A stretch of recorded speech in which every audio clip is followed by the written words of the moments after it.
Hello students, welcome to my channel. This is Dr. Kavita Chauhan from Prerna Coaching Academy, and today I am going to discuss with you very important, most frequently asked questions for the chapter New Centers of Power. This is part of my examination practice series and I have already uploaded videos related to examination preparation. मैंने उसमें map based questions का video है, cartoon based questions है, 1 mark questions है with answers for almost all the chapters. उन सब के links मैंने डिस्क्रिप्शन बॉक्स में शेयर किए हैं, तो आप वो वीडियोस भी देख सकते हो. और इससे पहले मैंने एक वीडियो अपलोड किया था कोल्ड वॉर एरा और एंड ऑफ बाइपोलैरिटी के जो लॉन्ग क्वेश्चंस हैं इंपॉर्टेंट, उसकी डिस्कशन से रिलेटेड. उसका लिंक भी डिस्क्रिप्शन बॉक्स में है, नहीं तो आप आई बटन पे भी देख सकते हो क्लिक करके. So now I am going to start with this chapter. और अगर आप इंस्टाग्राम पे मुझे फॉलो करते हो तो मेरी आईडी है kavita.chauhan.9279 और इंस्टाग्राम पे मैंने अभी स्टार्ट किया है क्विक बाइट्स की फॉर्म में. तो मैं क्या करती हूँ, डेली जो आपका सिलेबस है पॉलिटिकल साइंस का उससे रिलेटेड शॉर्ट क्लिपिंग्स डालती हूँ, जिसमें क्वेश्चन आंसर्स होते हैं या तो 1 मार्क रिलेटेड है या कोई इंपॉर्टेंट पॉइंट्स है किसी पर्टिकुलर चैप्टर के. तो वो बहुत इंस्टेंट प्रिपरेशन हो जाती है. अगर आप मुझे फॉलो करोगे तो वो भी आपके लिए हेल्पफुल होगा. And if you are new to my channel then do subscribe to my channel and also press the bell icon, ताकि आपको मेरे सारे वीडियोस की अपडेट रेगुलरली मिलती रहे. Let's start with today's class. New centres of power, most frequently asked questions. First question is, how did the European Union evolve over time from an economic to an increasingly political one?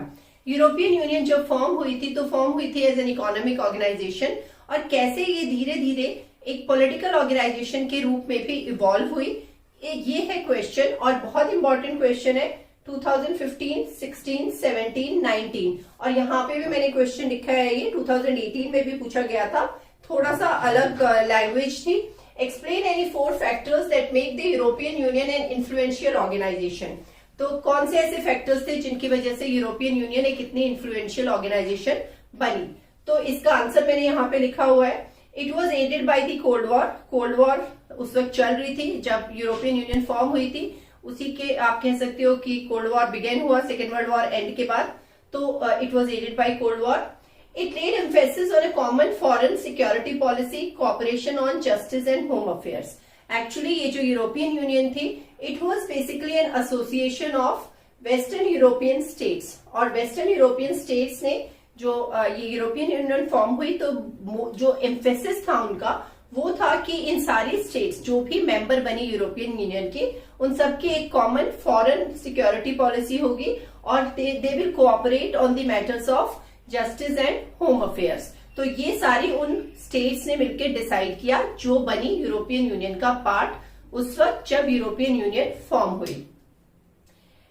It became a forum for the western European states to cooperate on economic issues. और economic mainly जब शुरू हुई थी, सो economic emphasis था इसका, तो ये आप पॉइंट इंक्लूड करेंगे.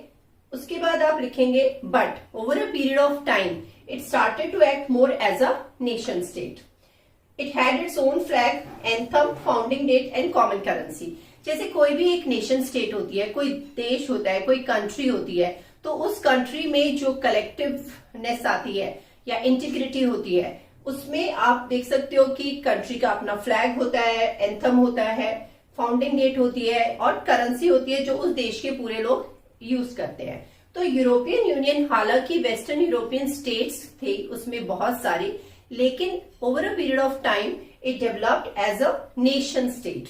तो मतलब आप ये कह सकते हो कि वो सारी जो डिफरेंट कंट्रीज थी वो एक इवॉल्व हुई एक तरीके से नेशन स्टेट के फॉर्म में, क्योंकि उन सबकी जो यूरोपियन यूनियन की मेंबर स्टेट्स थी एज अ यूरोपियन यूनियन उनका कॉमन फ्लैग था, एंथम था, फाउंडिंग डेट थी और कॉमन करेंसी थी. ये आप पॉइंट्स इसमें लिखेंगे और ये इस क्वेश्चन में भी आप इसको रिलेट करके लिख सकते हैं. लेकिन इसमें आप 1-2 पॉइंट और ऐड करेंगे जो बुक में दिए हुए हैं, जिसमें आप यूरोपियन यूनियन की जो जैसे कि सिक्योरिटी काउंसिल में उस वक्त जो मेंबरशिप मिली जिन कंट्रीज को, उनके बारे में और उसके इन्फ्लुएंस के बारे में कि कैसे इस रीजन में यूरोपियन यूनियन का इन्फ्लुएंस बढ़ा था. तो उसमें आप जो यूरोपियन यूनियन की एज एन इकोनॉमिक एसोसिएशन जो ग्रोथ थी कंबाइंड स्टेट्स की, वो भी पॉइंट इंक्लूड करोगे, तो वो भी आप यहाँ पे ऐड कर सकते हो. So this is a very important question. Okay, second question, why does ASEAN still remain principally an economic association. Actually इस चैप्टर को आप 4 पार्ट्स में डिवाइड कर सकते हो. पहला पार्ट आपका पूरा यूरोपियन यूनियन से रिलेटेड है, उसमें से आपका क्वेश्चन इंपॉर्टेंट बनता है. उसके बाद एशियान की फॉर्मेशन से रिलेटेड और एशियान के ऑब्जेक्टिव से रिलेटेड. उसके बाद आपका क्वेश्चन बनता है इंडिया चाइना रिलेशंस के ऊपर, और 1-2 क्वेश्चंस निकलते हैं आपके चाइना के बारे में जो इन्फॉर्मेशन दी हुई है वहां से. तो कुल मिला के आप ये कह सकते हो कि 10 क्वेश्चन तो ऐसे हैं जिनमें से क्वेश्चन आने की उम्मीद पूरी है. So why does ASEAN still remain principally an economic association. हमने यहाँ पे बात की कि यूरोपियन यूनियन पॉलिटिकल यूनियन की तरह इवॉल्व हुआ, लेकिन ऐसा एशियान के साथ नहीं हुआ. क्यों? Asian region as a whole is much smaller economy compare to European Union, USA and Japan. अगर हम यूरोपियन यूनियन की बात करें तो कंपैरेटिवली एशियान की जो इकोनॉमी थी वो बहुत ही कम थी. यूएसए से कंपेयर करें उसे, या यूरोपियन यूनियन से कंपेयर करें, या जापान से कंपेयर करें, तो आप ये कह सकते हो कि छोटी छोटी स्टेट्स थी और इकोनॉमी भी जो थी वो स्मॉलर थी. It focused on adding social and economic development. अच्छा, उसके बाद एशियान के जो ऑब्जेक्टिव्स थे वो भी थोड़े अलग थे as compare to European Union. तो इन्होंने मेन फोकस किया सोशल एंड इकोनॉमिक डेवलपमेंट पे. Its objective was to create a common market and production base within ASEAN. इनका मेजर ऑब्जेक्टिव एक रहा जिसमें इन्होंने एशियान स्टेट्स के बीच में ही एक कॉमन मार्केट को एस्टेब्लिश करना चाहा और एक कॉमन प्रोडक्शन बेस को एस्टेब्लिश करना चाहा. तो आप ये कह सकते हो कि मेन जो ऑब्जेक्टिव्स रहे या मोटिव रहा वो इकोनॉमिक इश्यूज पे या इकोनॉमिक फ्रंट पे रहा. ये पॉइंट्स आप लिखोगे क्यों एशियान एक इकोनॉमिक एसोसिएशन बन के रह गई. इसमें आप एशियान इकोनॉमिक कम्युनिटी का भी पॉइंट ऐड कर सकते हो, और इसमें आप एशियान रीजनल फोरम के बारे में भी लिख सकते हो एक पॉइंट. ये आपका एक क्वेश्चन बनता है और उसका आंसर है. Next is, in which 4 ways did the new economic policy of China benefit it's economy. China ने जो चेंजेस किए अपनी इकोनॉमी में, तो जो चाइना की इकोनॉमी के पॉलिसी चेंजेस थे उनकी वजह से क्या फायदे हुए चाइना को. स्ट्रेट पॉइंट, स्ट्रेट आंसर्स आप बुक से ऐसे कैसे मार्क कर सकते हो. यहाँ पे जो ये आपकी हेडिंग है the rise of Chinese economy, इसमें यहाँ पे पॉइंट्स दिए हुए हैं. First point, the new economic policies help the Chinese economy to break from stagnation. क्योंकि जब चाइना एस्टेब्लिश हुआ था एज अ रिपब्लिक स्टेट, तो चाइना ने डोमेस्टिक प्रोडक्शन पे ही पूरा फोकस किया था, लेकिन उसकी वजह से over a period of time economy stagnate होना शुरू हुई. तो जब इकोनॉमिक पॉलिसीज उन्होंने इंट्रोड्यूस की, so it help them break from stagnation. Second, privatization of agriculture led to a remarkable rise in agriculture production and rural income. Agriculture को privatize किया, उसकी वजह से एग्रीकल्चर प्रोडक्शन बढ़ी और रूरल एरिया में लोगों की इनकम बढ़ी. High personal savings in the rural economy lead to an exponential growth in rural industry. और क्योंकि पर्सनल सेविंग कर पाए लोग इनकम बढ़ने की वजह से, तो रूरल इकोनॉमी में ग्रोथ हुई और रूरल इंडस्ट्री में भी ग्रोथ हुई. The Chinese economy including both industry and agriculture grow at a faster rate. Agriculture as well as industry जो थी वो ग्रो करना शुरू किया उन्होंने फास्टर रेट पे. The new trading laws and the creation of special economic zones led to a phenomenal rise in foreign trade. और क्योंकि उन्होंने new special economic zones create किए जिसकी वजह से उनका फॉरेन ट्रेड भी इंक्रीज हुआ. So this answer you can just note down point two point from your book. बहुत इंपॉर्टेंट आंसर यहां से मिल जाएगा. 2016 में ये क्वेश्चन आया था. Next, describe the 4 objectives of ASEAN economic community. ASEAN के बारे में आपको यहाँ पे दिया हुआ है जो बुक में, जो एशियान का आप देख सकते हो. हेडिंग है association of south east Asian nation. इसमें जब आप यहाँ पे आओगे तो एशियान इकोनॉमिक कम्युनिटी के बारे में आपको पूरे पॉइंट्स मिल जाएंगे. तो यहाँ पे ये लिखा हुआ है, ASEAN moved along the path of the European Union by agreeing to establish an ASEAN community comprising 3 pillars. 3 pillars बनाए ASEAN community के, ASEAN security community, ASEAN economic community and ASEAN socio-cultural community. तो यहाँ पे आपको सिर्फ question पूछा गया है, शॉर्ट क्वेश्चन है इकोनॉमिक कम्युनिटी के बारे में. तो आपको सिर्फ उसी के पॉइंट्स यहाँ पे लिखने हैं कि जो भी उन्होंने स्टेप्स उठाए basically to create a common market and production based, जो मैंने ऊपर भी पॉइंट बोला, और to create aid social and economic development in the region. Basically आप यहीं से सारे पॉइंट ले सकते हो इसके लिए, और ये आपका आंसर बन जाएगा। 2017 का क्वेश्चन है। Next, explain any 4 factors that make the European Union an influential organization. तो ये सारे पॉइंट्स आप इसमें लिख सकते हो, और 1-2 पॉइंट आप बुक के भी इसमें ऐड कर सकते हो, जिसमें आप यूरोपियन यूनियन की खासियत या जो यूरोपियन यूनियन का इन्फ्लुएंस रहा इस एरिया में या वर्ल्ड लेवल पे, वो यहाँ पे आप लिख सकते हो। China followed its own path in introducing a market economy, justify the statement giving suitable argument। 2019 का क्वेश्चन है। चाइना ने जब अपनी इकोनॉमी को रिफॉर्म किया तो उन्होंने अपने स्टेप बाय स्टेप कुछ प्रोसीजर फॉलो किया, उसके बारे में आप यहाँ पे पॉइंट लिखेंगे। डायरेक्ट आंसर आपको बुक में दिया हुआ है, कहीं से कुछ करने की जरूरत नहीं है। स्टेटमेंट भी है इनफैक्ट यहाँ पे, ये जो कार्टून है इसके नीचे। China followed its own path in introducing a market economy. The Chinese did not go for shock therapy, but opened their economy step by step. उन्होंने अपनी इकोनॉमी को स्टेप बाय स्टेप खोला। The privatization of agriculture in 1982 was followed by the privatization of industry in 1998. Third point, trade barriers were eliminated only in special economic zones where foreign investors could set up enterprises. In China, the state played and it continues to play a central role in setting up a market economy. So ये 4 points आप लिख दोगे, 4 marks में अगर आता है तो आपका सही आंसर बनता है। Okay, next, describe how did the new economic policies help the Chinese economy। इसका आंसर मैंने आपको यहाँ पे बता दिया था, जो यहाँ पे 2016 में आया था। Identify the contentious issues between China and India. How could these be resolved for greater cooperation? India China के रिलेशंस के ऊपर क्वेश्चन है कि दोनों के बीच में जो कंटेंशियस इश्यूज थे वो क्या थे, मतलब जो झगड़े के कारण रहे थे क्या, अभी भी हैं। तो उसमें आप यहाँ पे आपका इंडिया चाइना रिलेशंस वाला जो पूरा का पूरा पैसेज दिया हुआ है, इसमें शुरुआत से बताया गया है कि कैसे जब चाइना फॉर्म हुआ था तो इंडिया ने उस वक्त चाइना को मतलब रिकॉग्नाइज किया था, और उसके बाद पंचशील एग्रीमेंट भी साइन हुआ था दोनों के बीच में। लेकिन उसके बाद दोनों के बीच में प्रॉब्लम्स स्टार्ट हो गई। यहाँ से आप पॉइंट लिखोगे जो मैं पढ़ रही हूँ। Soon after independence, both states were involved in differences arising from the Chinese takeover of Tibet in 1950 and the financial settlement of Sino-Indian border। तो तिब्बत को जो टेक ओवर किया चाइना ने, उसकी वजह से इंडिया चाइना के जो कंटेंशियस इश्यूज हुए, वो एक पॉइंट यहाँ ऐड करोगे।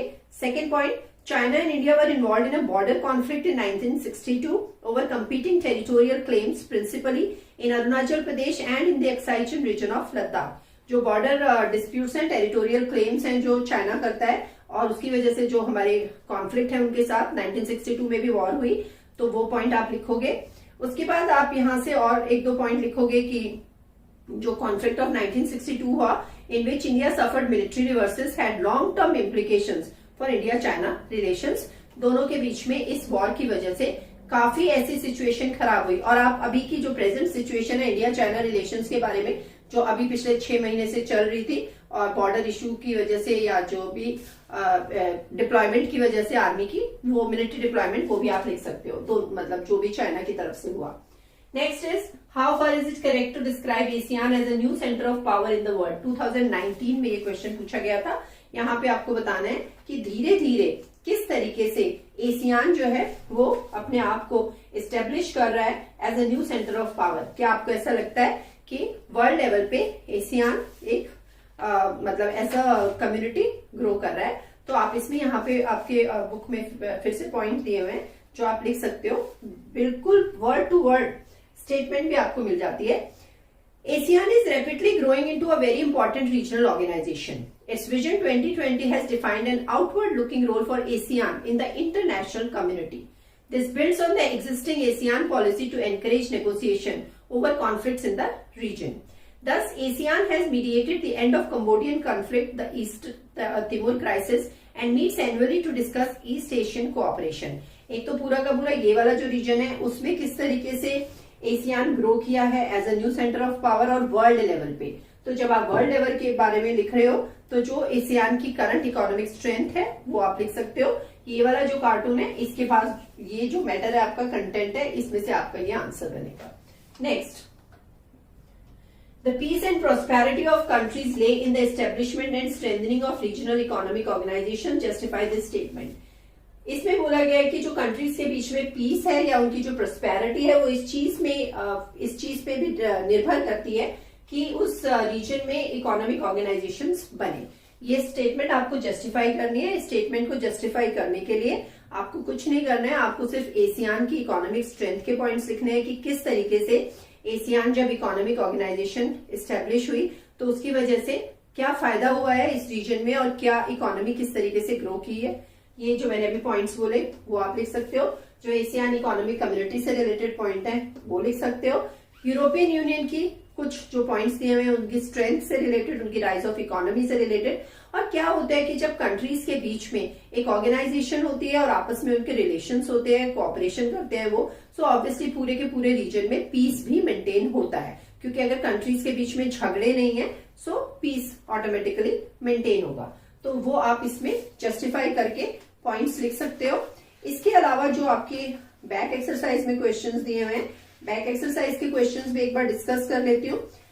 What are the objectives of establishing regional organization. So regional organizations के एस्टेब्लिश करने के ऑब्जेक्टिव्स आप लिख सकते हो कि रीजन में किस तरीके से इकोनॉमिक स्टेबिलिटी या पीस या कॉन्फ्लिक्ट्स को रिजॉल्व करने के जो एक प्लेटफॉर्म मिल जाता है, वो सारे पॉइंट्स आप लिखोगे, बुक में दिए हुए हैं। उसके बाद है what are the components of the ASEAN vision 2020, वो भी एशियान विजन 2020 के पॉइंट बुक में दिए हुए हैं। Pillars and objectives of ASEAN community, जो मैंने बताया 3 पिलर्स हैं, ASEAN security community, economic community और socio cultural community. In what ways does the present Chinese economy differ from its command economy. हाँ, ये क्वेश्चन आप डाल सकते हो। चाइना की जो प्रेजेंट इकोनॉमी है और उसकी जो कमांड इकोनॉमी थी उससे रिलेटेड जो पॉइंट्स हैं। जो प्रेजेंट इकोनॉमी है उसमें आप ये चारों पॉइंट्स लिख दोगे कि किस तरीके, ये वाला जो था ना कि चाइना ने अपना प्राइवेटाइजेशन कैसे किया था, वो 4 स्टेप लिख दोगे। कैसे अब उनकी वो मार्केट इकोनॉमी बन गई है, और फिर जो चाइना जब इस्टेब्लिश हुआ था तो किस तरीके से उन्होंने डोमेस्टिक प्रोडक्शन पे फोकस किया था, इंटरनेशनल लेवल पे सारी कंट्रीज के साथ इकोनॉमिक टाइज ब्रेक की हुई थी, ऐसे करके आप कंपेयर करोगे। ओके, इसमें और एक इंपॉर्टेंट है, यूरोपियन यूनियन है हाईली इन्फ्लुएंशियल रीजनल ऑर्गेनाइजेशन, ये मैंने बता दिया आपको। चाइना और उसके बारे में, हाँ, ये काफी क्वेश्चंस हैं जो मैंने यहाँ पे भी डिस्कस कर लिए हैं। सो टोटल आप ये कह सकते हो कि ये 10 क्वेश्चंस हैं जो मेनली इंपॉर्टेंट है। इसमें एक क्वेश्चन है जो यहाँ पे रिपीट हुआ है, और उसके अलावा आपका जो यहाँ से बुक में से क्वेश्चन है ये आप ऐड कर सकते हो। In what ways does the present Chinese economy differ from its command economy, वो भी एक इंपॉर्टेंट क्वेश्चन आपका है। So these are main questions and these are the most frequently asked questions for this chapter, new centres of power. So I hope you enjoyed the class. Stay tuned for the next video. Thank you.